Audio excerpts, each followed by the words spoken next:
എല്ലാവർക്കും നമസ്കാരം. പുതിയൊരു വീഡിയോയിലേക്ക് സ്വാഗതം. നമ്മുടെ പ്രധാനമന്ത്രി നരേന്ദ്രമോദി കഴിഞ്ഞ സെപ്റ്റംബർ 1-ാം തീയതിയാണ് ചൈനയിലെ ഷാൻഗായ് കോർപ്പറേഷൻ ഓർഗനൈസേഷൻ എന്ന് പറയുന്ന ഒരു സമ്മിറ്റിൽ പങ്കെടുക്കാൻ ചൈനയിലോട്ട് ചെന്നത്. അപ്പോൾ അവിടെ ചെന്നിട്ട് നരേന്ദ്രമോദിയും റഷ്യൻ പ്രസിഡന്റ് വ്ളാദിമിർ പുടിൻ്റെ കാറിലിരുന്നിട്ട് ഏകദേശം 45 മിനിറ്റോളം സംസാരിച്ചു. ഞാൻ പറയട്ടെ, ഒരു ഇന്ത്യ റഷ്യ ഒരു ഡിപ്ലോമാറ്റിക് ചർച്ച നടക്കണമെങ്കിൽ എന്തുകൊണ്ട് കാർ തിരഞ്ഞെടുത്തു, എന്തുകൊണ്ട് അവരെന്താ പറയുക ഒരു ക്ലോസ്ഡ് സർക്യൂട്ട് റൂം തിരഞ്ഞെടുത്തില്ല, അവിടെയാണ് ചോദ്യങ്ങൾ ഉയരുന്നത്. അപ്പോൾ ഇപ്പോൾ പുറത്തു വരുന്ന ചില ആൾക്കാർ പറയുന്ന വിവരം അനുസരിച്ച് ആ 45 മിനിറ്റിനിടയിൽ നരേന്ദ്രമോദിയെ വധിക്കാൻ വേണ്ടിയിട്ട് CIA പാകിസ്ഥാന്റെ ചാരസംഘടന ISA പ്ലാൻ ചെയ്തിട്ടുണ്ടായിരുന്നു. പുടിൻ ചേർന്ന് നിർവീര്യമാക്കി എന്നുള്ള വാർത്തകളൊക്കെ പുറത്തു വരുന്നുണ്ട്. ശരിക്കും സംഗതി അതല്ല.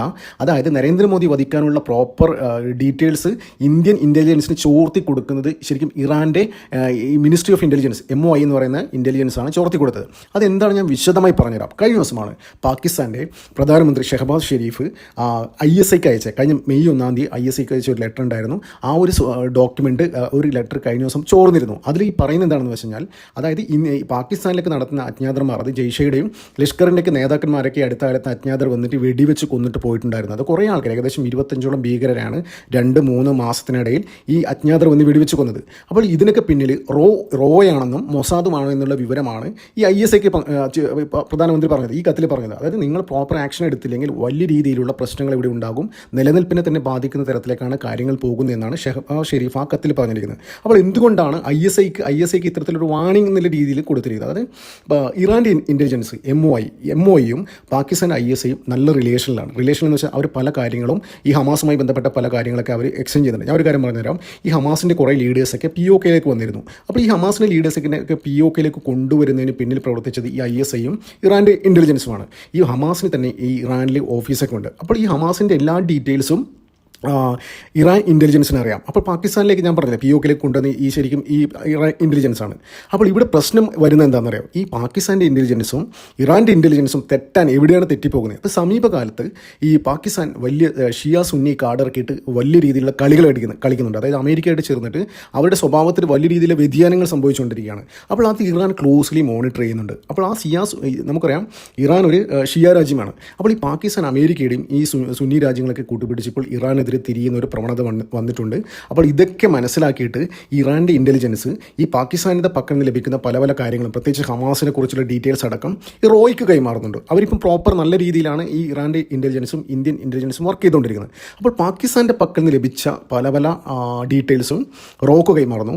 റോ മൊസാദിന് കൈമാറുന്നു. അതായത് ഹമാസുമായി ബന്ധപ്പെട്ട പല പല കാര്യങ്ങളൊക്കെ ആയിട്ട് മൊസാദിന് കൈമാറുന്നു. അപ്പോൾ പാകിസ്ഥാനിൽ ലഭിച്ച ഈ ഇറാൻ കൊടുത്ത പല പല ഡീറ്റെയിൽസും വെച്ച് ഡീകോഡ് ചെയ്ത് ഈ റോയും മൊസാദും ഒരുമിച്ച് ഒരുപാട് ഡാറ്റ കൺസോളിഡേറ്റ് ചെയ്തിട്ട് എടുത്ത തീരുമാനം തന്നെയാണ്. അവർക്ക് മനസ്സിലായ കാര്യമാണ് നരേന്ദ്രമോദിയെ വധിക്കാൻ വേണ്ടിയിട്ട് പാകിസ്ഥാൻ്റെ ISAയും CIയും വലിയ രീതിയിലുള്ള തയ്യാറെടുപ്പുകൾ നടത്തുന്നു. അപ്പോൾ ചിലപ്പോൾ ചൈനയിൽ വെച്ചിട്ടായിരിക്കാം, ചിലപ്പോൾ ഇന്ത്യയിൽ തന്നെ പല പല ഈ ഇലക്ഷൻ നടക്കുന്ന സമയത്ത് ഒരു തീവ്രവാദ ആക്രമണം അഴിച്ചുവിട്ടിട്ട് നരേന്ദ്രമോദി ഇല്ലാതാക്കാനാണ് അവർ ലക്ഷ്യം വെക്കുന്നത്.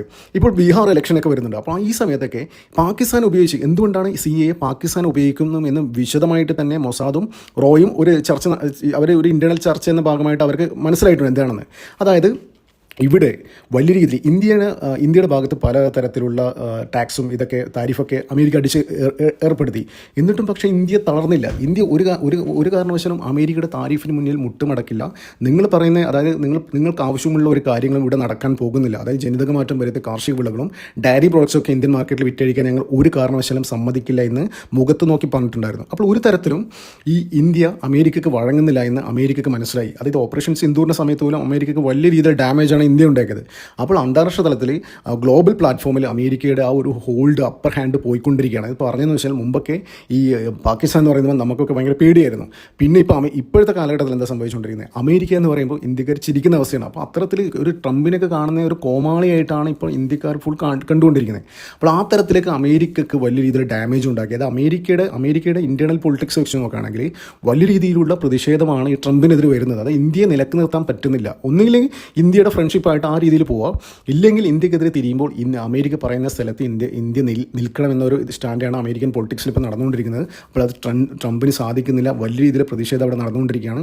ഇതിൻ്റെ ഭാഗമായിട്ട് തന്നെയാണ് അവിടെ പല രീതിയിലുള്ള പ്രശ്നങ്ങൾ നടന്നുകൊണ്ടിരിക്കുകയാണ്. അവിടെ ട്രഷറി ഒക്കെ അടച്ചുപൂട്ടി വലിയ രീതിയിൽ സാമ്പത്തിക ബുദ്ധിമുട്ട് അഭിമുഖീകരിച്ചുകൊണ്ടിരിക്കുകയാണ് അമേരിക്ക. അപ്പോൾ വരും ദിവസങ്ങൾ ഇതുമായി ബന്ധപ്പെട്ട് അമേരിക്കയിൽ ഉണ്ടാകുന്ന ഈ സാമ്പത്തിക പ്രശ്നങ്ങളൊക്കെ മറ്റു രാജ്യങ്ങൾക്കും വ്യാപിക്കാനുള്ള സാധ്യതയുണ്ട്.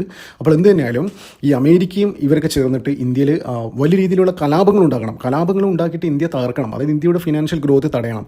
അതിനു വേണ്ടിയിട്ടാണ് ഈ CIA മറ്റേ പാകിസ്ഥാൻ്റെ ചാരസംഘടനയൊക്കെ ഉപയോഗിച്ചിട്ട്, അതായത് ഒരു മുസ്ലിം രാജ്യം കയറിയിട്ട് ഇവിടെ കയറി അറ്റാക്ക് ചെയ്തിട്ട് നരേന്ദ്രമോദി വധിക്കുന്നു. അപ്പോൾ അതിൻ്റെ ഭാഗമായിട്ട് ഇന്ത്യ പാകിസ്ഥാനെ ആക്രമിക്കുന്നു. അപ്പോൾ പാകിസ്ഥാന് വേണ്ടിയിട്ട് കുറേ ആയുധങ്ങൾ അമേരിക്ക കൊടുക്കുന്നു. ഇതൊക്കെയാണ് ഇവർ പ്ലാൻ ചെയ്യുന്നത്. അപ്പോൾ അതിൻ്റെ മറവിൽ ഇന്ത്യ വരുതിക്ക് നിർത്താമെന്നൊക്കെയാണ് അമേരിക്ക പ്ലാൻ ചെയ്തിട്ടുള്ളത്. എന്ത് തന്നെയായാലും വിശദമായ കാര്യങ്ങളാണ് ഈ ഇൻ്റലിജൻസ്, ഇറാൻ്റെ ഇൻ്റലിജൻസ് റോയ്ക്ക് കൊടുത്തിട്ടുള്ളത്. അപ്പോൾ റോയും പല പല കാര്യങ്ങളും ഈ മൊസാദിനടക്കം കൊടുത്തിട്ടുണ്ട്. നമുക്കറിയാം മൊസാദ് പല പല രാജ്യങ്ങളൊക്കെ, ലെബനോണൊക്കെ ഈ അൽഖാസിം ബ്രിഗേഡിൻ്റെ ആൾക്കാരൊക്കെ കൊന്നു തള്ളിയില്ല. ഏകദേശം 16 പേരെയാണ് മൊസാദ് തട്ടിയത്. അപ്പോൾ ഇതൊക്കെ ശരിക്കും ഈ ഇറാൻ ഇൻ്റലിജൻസ് മൊസാദിൻ്റെ ഡീറ്റെയിൽസ് ശരിക്കും ഈ റോയ്ക്ക് കൊടുത്തിട്ട് റോയാണ് അത് മൊസാദിന് കൊടുത്തത്. അപ്പോൾ ഇത്തരത്തിലുള്ള പാകിസ്ഥാന് സംഭവിച്ചുകൊണ്ടിരിക്കുന്ന ഈ ഒരു ക്യാരക്ടറിസ്റ്റിക്സ് ചേഞ്ച് ഉണ്ടല്ലോ, അതായത് സുന്നി കാടൊക്കെ ഇറക്കിയിട്ട് സ്വഭാവ വ്യതിയാനം, അപ്പോൾ അത് ശരിക്കും ഇറാനെതിരെയാണെന്ന് നമുക്ക് മനസ്സിലായി കൊണ്ട് തന്നെയാണ് അവരുടെ പക്കലുള്ള പല വിവരങ്ങളും ഇന്ത്യക്ക് കൈമാറിയത്. അപ്പോൾ ഇതിൽ നിന്നൊക്കെ ഇന്ത്യയുടെ പക്കത്തു നിന്നുള്ള ഡാറ്റയും കളക്ട് ചെയ്തിട്ട് എല്ലാം കൂടി കൺസോളിഡേറ്റ് ചെയ്തതിന് ശേഷം ഇന്ത്യൻ ഇൻ്റലിജൻസും മൊസാദും ചേർന്നിട്ടുള്ള ഒരു കറക്റ്റ് ഈ ഒരു ഡാറ്റ അനാലിസിൻ്റെ ഭാഗമായി തന്നെയാണ് നരേന്ദ്രമോദി വധിക്കാനുള്ള പ്ലാൻ നമുക്ക് ലഭിച്ചിട്ടുള്ളത്. അപ്പോൾ എന്തുകൊണ്ടാണ് പുടിൻ 45 മിനിറ്റ് കാറിൽ സംസാരിച്ചത്? അപ്പോൾ പുട്ടിൻ്റെ അടുത്തും ഉണ്ടാവും ഇത്തരം കാര്യങ്ങൾ. അപ്പോൾ അതൊക്കെ സെക്യൂരിറ്റിയുടെ ഭാഗമായിട്ട്, ഇപ്പോൾ ചൈനയിലാണ് സംഭവം നടന്നത്. ഈ ഷാൻഗായ് കോർപ്പറേഷൻ ഓർഗനൈസേഷൻ എന്ന് പറഞ്ഞ സമ്മിറ്റ് നടന്നത് ചൈനയിലാണ്. അപ്പോൾ ചൈനയിൽ വെച്ചിട്ട് ഒരു റൂമിൽ പോലും ഇരുന്ന് സംസാരിക്കാനുള്ള പ്രൈവസി ഉണ്ടാവില്ല. ഇപ്പം ചൈനയെ നമുക്ക് ഒരിക്കലും വിശ്വസിക്കാൻ പറ്റില്ല. ലോകത്തിൽ ഒരു രാജ്യവും ചൈനയെ വിശ്വസിക്കുന്നില്ല. അപ്പോൾ നമ്മൾ ജിയോ പൊളിറ്റിക്സിൻ്റെ ഭാഗമായിട്ട് നമ്മൾ പല പല അണ്ടർസ്റ്റാൻഡിങ്ങിലും പോകുമായിരിക്കും. പക്ഷേ എപ്പോഴും ഇന്ത്യ എപ്പോഴും അവർ കാണുന്നത് അതായത് ഒരു ശത്രു രാജ്യം ആയിട്ട് തന്നെയാണ്.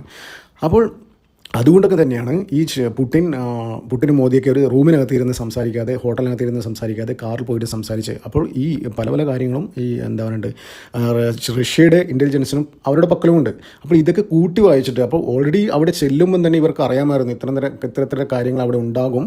പിന്നെ എന്താ പറയേണ്ടത്, പുടിനായിട്ട് മീറ്റ് ചെയ്യുന്നില്ല, നേരത്തെ ഡിസൈഡ് ചെയ്ത കാര്യം തന്നെയാണ്. അപ്പോൾ നമ്മുടെ പക്കലുള്ള പല ഡാറ്റകളും ഒഫീഷ്യലി ഇങ്ങനെ ഷെയർ ചെയ്യാൻ പറ്റാതെ, അതായത് ഒരു എക്സ്ചേഞ്ച് എന്നുള്ള രീതിയിൽ നടക്കാതെ നേരിട്ട് വെർബലി അത് സംസാരിച്ച് എന്തൊക്കെയാണെന്ന് നമുക്കറിയാം നമ്മുടെ പക്കലുള്ള കാര്യങ്ങൾ പുടിനെ അറിയിച്ചു എന്നുള്ളൊരു വിവരമാണ് ഇപ്പോൾ പുറത്തു വരുന്നത്. അപ്പോൾ എന്ത് തന്നെയാലും ഈ അമേരിക്ക പാകിസ്ഥാനെ ഉപയോഗിച്ച് ഇന്ത്യയിൽ നടത്തിക്കൊണ്ടിരിക്കുന്ന, അതായത് ഇന്ത്യയിൽ കലാപം ഉണ്ടാക്കണം, നരേന്ദ്രമോദി ഇല്ലാതാക്കണം, ഇന്ത്യയുടെ ഫിനാൻഷ്യൽ ഗ്രോത്ത് തടയണം, എന്നാൽ മാത്രമേ അമേരിക്ക ഉദ്ദേശിച്ച രീതിയിൽ കാര്യങ്ങൾ നടക്കൂ എന്ന ഒരു നിഗമനമാണ്. പിന്നെ അത് മാത്രമല്ല, പാകിസ്ഥാൻ എന്തുകൊണ്ട് ഉപയോഗിക്കുന്നത് വെച്ച് കഴിഞ്ഞാൽ ഒരു മുസ്ലിം രാജ്യം കയറിയിട്ട് ഒരു ഹിന്ദു മെജോറിറ്റിയിലെ രാജ്യത്തിൽ പ്രധാനമന്ത്രി തട്ടി. അപ്പോൾ ഇന്ത്യയും പാകിസ്ഥാനും പണ്ടേ ശത്രു ഇതാണല്ലോ. അപ്പോൾ ഇവർ തമ്മിൽ വലിയ രീതിയിലെ കലാപങ്ങൾ ഉണ്ടാക്കുക, ഇന്ത്യയിലെ ന്യൂനപക്ഷങ്ങളെ തെരഞ്ഞുപിടിച്ച് ആക്രമിക്കും.